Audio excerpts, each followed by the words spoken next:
sector you're in, if you're thinking about really sort of condensing everything, putting it all together, and just using one main app, certainly lots of advice and insights there. Right, so we move on now to all about big companies scaling their apps forward. It may seem like a simple thing to do, but certainly, as we all know, not an easy thing to do at all. The next gentleman on stage is going to share with you a concept, an idea, a project that he's working on at where he works, and again, hopefully by the end of it, you'll walk away with a few things you can actually do, take away, or even just think about to maybe adapt and pop it into what you're doing as well. Ladies and gentlemen, please welcome to the stage from Zalando, Mr. Rami Kfouri.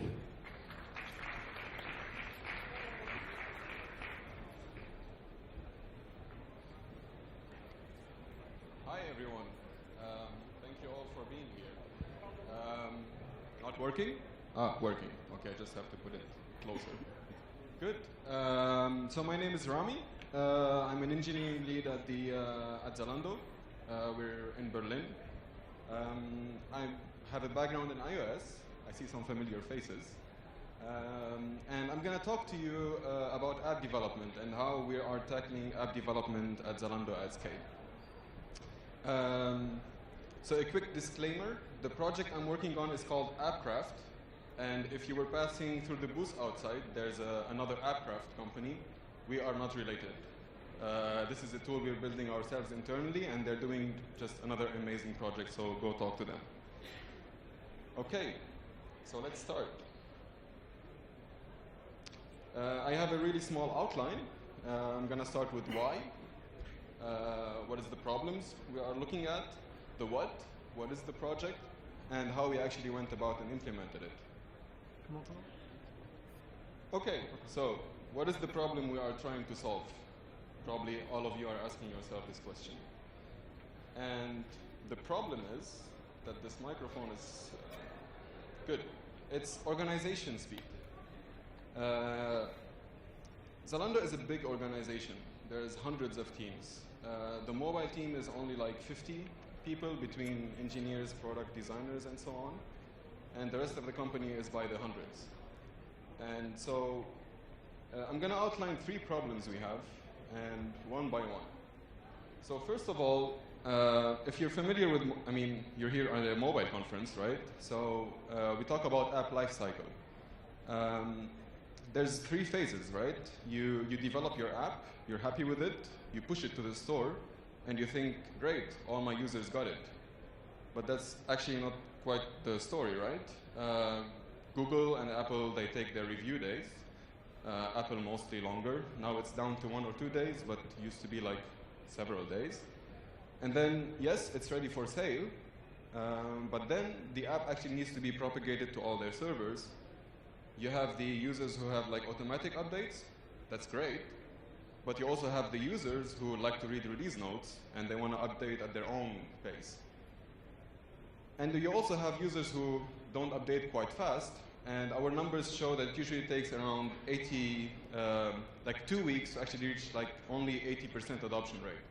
So which means if you're developing something and that's of great value, you have like a campaign running. Like let's say we have Black Friday coming in, and you have this huge campaign. You have to make sure you release it way beforehand so that you can reach the most amount of users on time. And then the other problem you have is that my engineers, they come to me and they tell me, look, we need to use new APIs. To use new APIs, we need to drop support for iOS 9, for example, recently. And dropping support for iOS 9 sometimes also means dropping support for some devices. Like, yes, they can still use the app, but if you have like this new campaign or this new feature, those users won't get it. So next, like I mentioned, we are a small app team compared to the rest of the Zalando web teams. And we need to somehow leverage this. Actually, like a fun story, like the first developer who started the app in-house was a back-end engineer, and he showed like some interest, so he was the one to start the development there. So of course, we could talk about hiring. That's one solution that many companies actually went for. But we started to look at the problem in a different way, and I will elaborate on this soon. But a bit of history here. So companies differ in how they have teams. Some work in platform teams, some work in feature teams. Platform teams means you have like an isolated iOS team, an Android team, a backend team. Other teams, other companies do it in features, so they split them depending on their areas. They put like a lead to iOS, to Android, to backend together, and they work on this stuff. And in Zalando, until 2017, we were working in platform teams. And then throughout the last 18 months, we did this transformation into feature teams. Dedicated teams, they work on really targeted areas. And that's much, much faster. However, there's still problems. It's not that easy.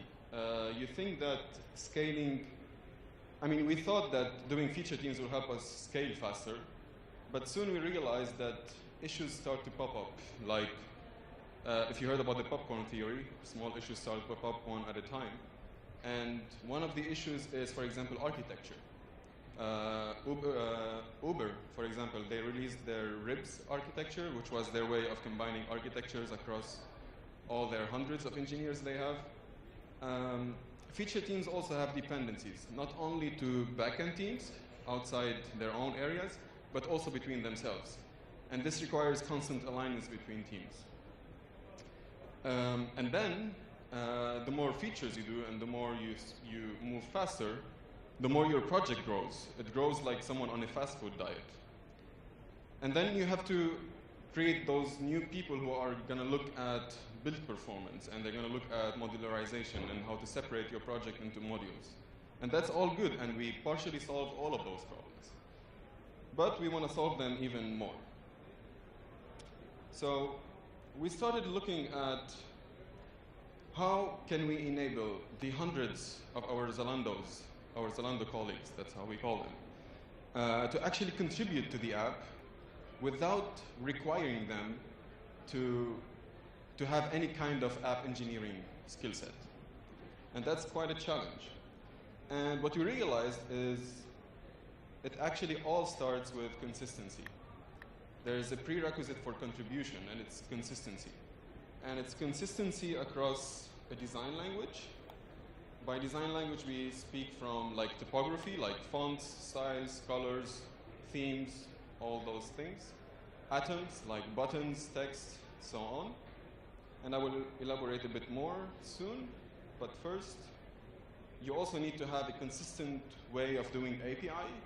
You need a consistent way of doing entities. What I mean by entities is your data representation. So for example, in terms of Zalando, you have an article, which represents, like this shirt I'm wearing, a brand, an influencer, an outfit, that's one entity. And in the design language, we specify what we call them tiles. And tiles are visual representations of an entity. So you have, for example, an outfit card, and it knows how to represent an outfit. So then we speak also about a consistent way of doing tracking. I'm going to talk a little bit more later about tracking, not too much, because it's not the topic of today.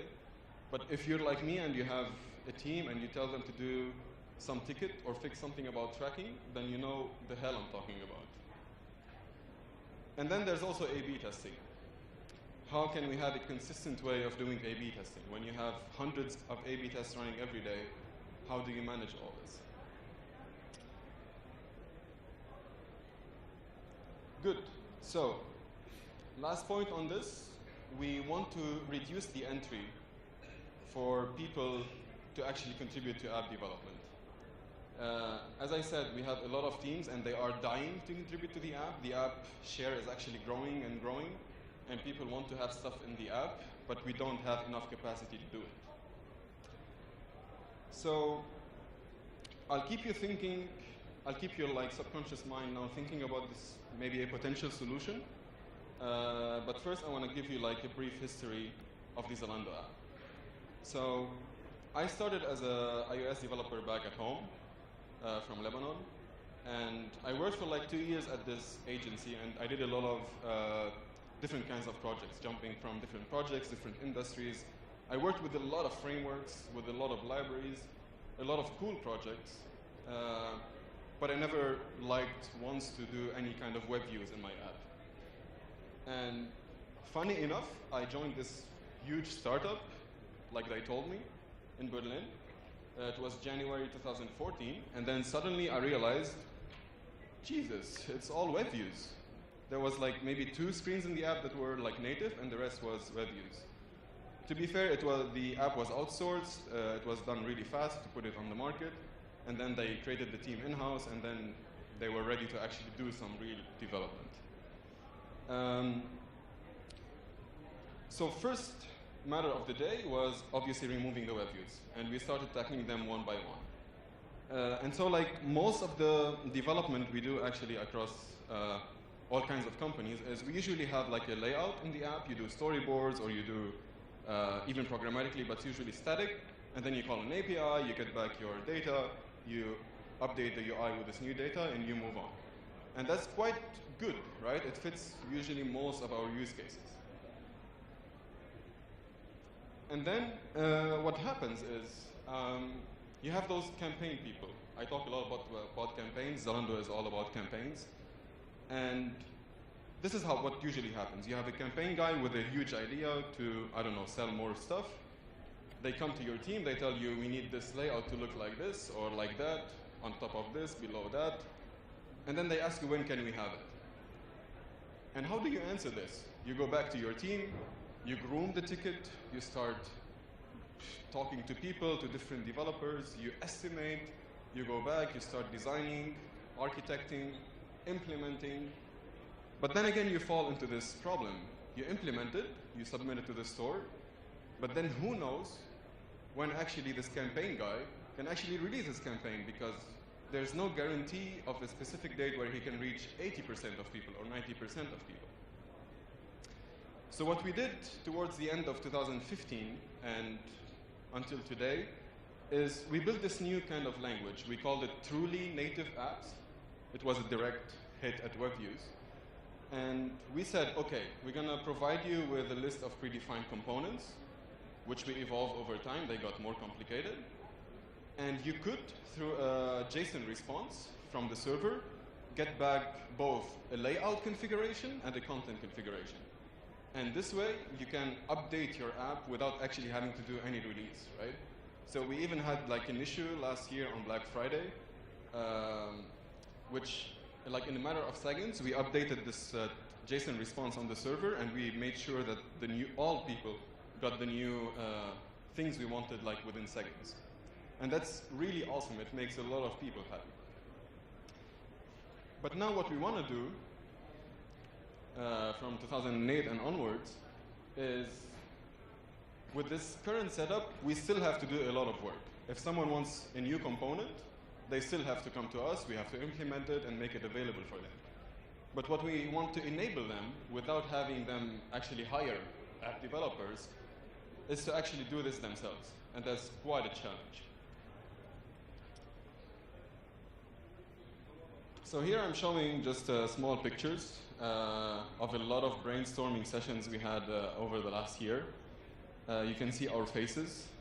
There's a lot of diagrams, a lot of things that still are valid today, not really anymore. But there's a fun story here. So in the second picture, it was 2 days of like really brainstorming and thinking and being visionaries. And we are smiling here, but actually our minds were super fried. And at the end of the day, we decided to go to this Italian place, small, cozy one, very fancy. We wanted to treat ourselves. And we arrived, we sat down, and then the waitress came with this chalkboard where they write down only like a few items on the menu. And she went on talking for like 3-4 minutes about the items on the menu. They were quite simple, but we didn't get any of them. Our minds were so off. But the place is super delicious. If you ever go to Berlin, ping me and I'll recommend the place. So here, enter AppCraft. We called it AppCraft. First it was called DNA, then we rebranded to AppCraft. And there will be a demo in a few minutes. But first, I want to take, between parentheses, I want to talk about AppCraft, what the vision is, what the goals are. Some of the stuff will be a bit of repetition, so if you slept a few minutes before, now you have a second chance to actually catch up. So the first goal is scalability. Scalability is about our capability to handle the growing number of features by allowing people to reuse the UI, to reuse the data. And this requires a very dynamic architecture on the app side that is very, very, very flexible, but also very performant. Second thing is acceleration. By acceleration, we mean how can we support multiple platforms, Android and iOS, multiple devices, phones, tablets, and how can we provide instant visual feedback for the user to contribute, and also how we can reduce the needing to have an app release, because this is in the end the biggest pain point we have. The second goal is consistency. I've spoken all about consistency. It's about having a consistent way of building UI, a consistent way of building an API, of building entities, and a consistent way of binding UI to entities. And finally, contribution. That's like the overall goal. With minimum engineering skills, without having to know anything about app development, we want to enable Zalandos to contribute to our app. Depending on their roles, their permissions, whether they are data analysts, designers, product specialists, engineers, they are able to create components, create screens, make them available live. And we need to do all of this while keeping our 5-star ratings. I mean, it's 4.8, I rounded it up, but we need to keep that. And before showing you the demo, I want to talk about React Native. It was this big elephant in the room, and I need to address it. Otherwise, the question is going to come. So React Native is, we kept an open mind on React Native and other cross-platform languages. But again, like a fun story here. So I've been at Zalando for 5 years. We grew from 3 developers per platform to 12. People came, people left. So I met maybe 40, 50 engineers across the company. And there was always this kind of fun rivalry between Android and iOS, if you know what I mean. They always banter each other, we're better, we're better. They always wait for the events, the conferences in June. Yeah, we release new stuff, Google is better, Apple is better. But do this fun exercise and just, throw React Native into the mix, tell them to work with it, and suddenly they just come together. If you need them to be like one team and work on something, just tell them React Native and they will suddenly become very friends. So the eventual result of our experimentation was no to React Native. React Native is good, but it's not for us. And the thing is, if you are working on a greenfield project, it makes a lot of sense. But for us, having all this legacy code, we suffered a bit of performance, the more bridging you have to do with native code. And moreover, there's a huge learning curve for React Native, both for app developers, because they have to learn JavaScript, which they don't like, but also for web developers. I mean, we wanted to leverage that we have a lot of web developers in the app in the company that are ready to contribute, but also for them, they have to learn everything about the app ecosystem, which they don't usually have. So we did an experiment where we, on our side, in the apps team, we re-implemented our cart screen in React Native. It took us roughly 6 months using 2 developers. But we also had a team in Helsinki. And this was kind of like a huge point for us, where we wanted to try having remote people even contributing to our app. And it also took them like 6 months to implement their feature and bring it live. But there was, at the end of this, they were so frustrated, they didn't like React Native. And I asked the owner of this project in Helsinki, and I told him, look, we have this TNA language, the setup we have today. Can you go ahead and just do me a favor and try to do it there? And in 2 days, with the help of one engineer, 2 days just reading documentation and writing some JSON around, he was able to bring the same feature live without having a new app release. And this validated where we are actually thinking of going.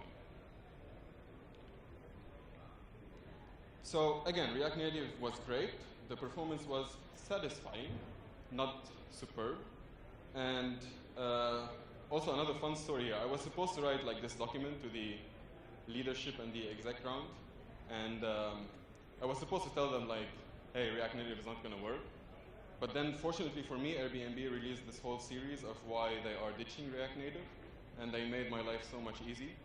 The series is really nice. I highly recommend that you go and read it. Because if you are thinking about it, then you will know when to use it and when not to use it. Okay, and on this, I will invite Linda. She's our iOS developer who worked on AppCraft. And she will show you, we also investigated other languages, but they are not mature enough, so we dropped them. So, Linda.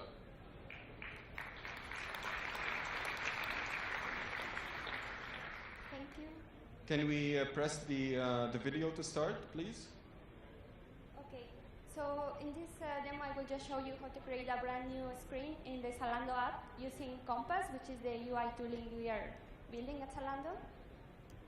So first of all, we create new screen, we give it a name, and we give it a screen identified, which is very important. I will use it later from the app. And we can add a description, which is optional. In this case, I'm creating an outfit catalog. So if you see, this is our workspace, empty for now. On the right side, we have a panel with 4 options: components, data sources, actions, and functions. Components, as you will see soon, is just UI interfaces, button, text. We call it primitives. In this case, because we are building a catalog, we are going to drag a list component, and if we tap on it, then we can select 2 options: a list of images or an outfit. So in this case, we select outfits, and also we have the option to create a list that is multi-column or single column. In this case, we just keep it single column. So here is our first object. It's a Zalando list, and now what we have to do is attach the data source. So we filter for data sources. I know I want to show outfits in my screen, so I drag my outfit data source, and here I have some information like ages, page info, and total count. And right now, after this, I need to use functions. So functions is basically allow me to manage or manipulate the data source. First of all, I need to use iterator function, because this is the one that will give me information for each outfit. And if you can see, now I have more information about data source, and now I'm dragging an object. This is another function, and this expands or just helps me to inspect the data source. For this particular case, I'm interested on curator. Curator is another complex object that I want to actually get more information from. And I'm also interested on media. Media is basically a collection of URLs, images that I want to show in the outfit. So to actually extract information from media, which is a collection, I can use the function first to get just the first image in that array. So I expand the media, and then I see more information. I see that in that media collection, I have a property called URL or URL. And then I attach it or bind it to the outfit image URL. And I can see some feedback in the preview there. I want to do the same for the curator object. So I also have media property. I want to use the first function, attach, and then bind it also to my Zalando list in the thumbnail image URL. And then I have still 2 properties, outfit subtitle and outfit title. I want to actually attach the name to the outfit title. So now I'm just deleting that, attaching to the correct property, outfit title. And then I have outfit subtitle. And I want to put there actually the number of articles that are related to this outfit. So I actually have another function called count. And if you see in this object, in the data source, I have a product information, which is another list. So I use this function to count the number of articles or products and add bind it again to the list. And until there, all my binding, all my connections are done. I just save the screen, and then I'm ready to preview it or showing it in the app. So I go to the AI simulator. This is the Zalando app. And then I tap on there to open my developer menu. And by a deep link, using the outfit screen ID, which is outfit catalog, I can launch a deep link and I can see the result of the binding information that I did before. So this is the outfit catalog. I can add remove from wish list and basically just see all the information that I've bound before. And that's all for the demo. I will just pass back to Rami. Thank you. Thank you, Linda. I hope you enjoyed the demo. So this is our team. I have two of my colleagues here, Linda and Anton, so feel free to approach them and ask them for more details. But I'm going to talk a bit about our team structure and the tech stack. So the tooling you saw, we call it Compass. First things first. So AppCraft, obviously, if you made the connection, I hope you did. We derived it from Minecraft because we are fans. And the team names we picked were components like objects from the game. So Compass, this is our web tooling. This is what we see as the single touch point for our contributors in the company to actually do stuff in the app without requiring engineering skills. Then we have two components, Lapis and Golem, respectively done with Swift and Kotlin. And they are actually done with one iOS developer that you just met, Linda, and one Android developer.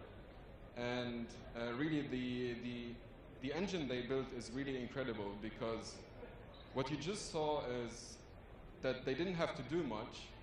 Actually, most of the stuff was being done on the web tool, and the app has this incredible layout engine that can take any kind of structure and actually render it.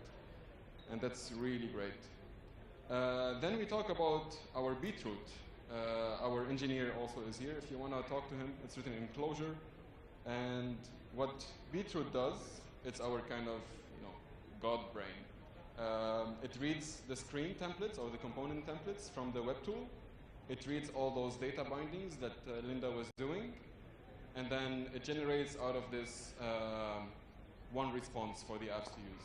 And in between, actually also Beetroot contacts our A/B testing service and makes sure that only to return to the apps only what they need to know. So speaking of this, I'm going to say something, don't get it wrong, wait for me to explain it. But both components, Lapis and Golem, which I mean the apps, they are dummy apps in the sense that they really don't know what they're doing. There's no domain logic at all in there. So we did a lot of outfits, we did a lot of influencers on the web tool, but the apps itself doesn't know what's happening. It doesn't know that there is an outfit. It doesn't know that there's an influencer. It only knows that there's layout and there's content. And we do send tracking, we do send, get more data in the pagination, but still, we don't know what it is. And how to say this, to actually show this, I asked our guys to actually just hook up to the Spotify API and repeat the same thing, to have a collection of playlists. And they could do this in the same screen just by replacing the data source of outfits with the data source of Spotify. And that works great. We also implemented other stuff like live reload, but that's something I can talk about later on. We also invested and experimented in a lot of other technologies. We looked at, for example, Realm, AppSync, and we're going to look at AWS Lambda, how we can even increase the functionality over there. Good. So, to repeat a little bit, what can you do with AppCraft? So first of all, you can create and update components, and this can be done both by engineers and by designers. That's the whole point of it. That designers can actually introduce new components or refine them without having to talk to us. And then you can create screens with the right roles and the right permissions. You get access to specific screens and you can modify them.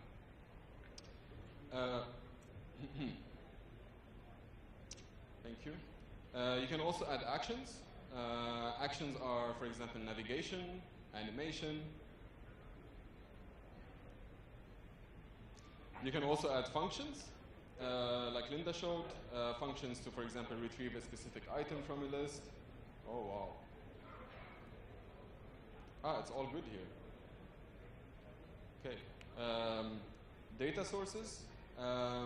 You can hook up any kind of data sources as long as they are wrapped in a GraphQL schema. We are also thinking of hooking up Swagger files, which is mostly the same for us. We have a live preview, which is really great for people without having to actually have a device next to them to just see already on the web tool what kind of output they can expect. And then one of the things here is they can, we have this concept of whenever you change a component or whenever you change a screen, it automatically gets a new version, and it automatically gets through an A/B experiment. So everything you develop will first have to be rolled out to a specific number of users, and then if the results are good, then you can roll it out to everyone else.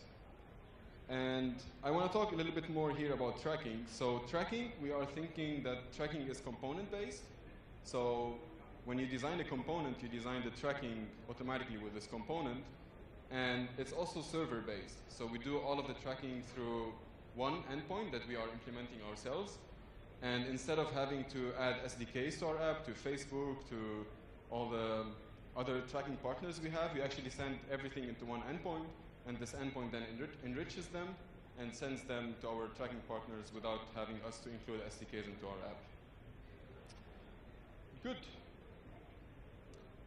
So, next steps for us. We still have a lot of stuff to prove, especially about component composition, because this allows us to go as dynamic as we can, but we also need this balance between offering a lot of flexibility, but also not over-engineering and adding a lot of overhead on our side. So we hope to actually publish AppCraft to our internal teams during the next 6 months. We're going to integrate AppCraft into our development workflow. And I say integrate because we don't see AppCraft as a solution for everything. It's not going to be our development only. It's part of our development. We hope that it can solve a big percentage of what we do today so we can focus on new things. Then we're going to migrate, we're going to iterate, and we're going to develop and see where this takes us. And I really like the fortune cookie over here. I don't know if you can read it, but it says, a plan you've been working on is starting to take shape. And it did. So other steps. Personalization. So at Zalando, we are driving a lot of efforts around machine learning and doing personalization, both on content side and the experience side. And we are looking how AppCraft can actually be part of this, because there's a mind shift here in a sense that whether now today you have one app that is rolled out to all of users, you maybe have like 100 of A/B tests, so you might have maybe 100 different versions of your app. But in the context of personalization and having a personalized app for every user, you could end up with 30 million different kinds of apps.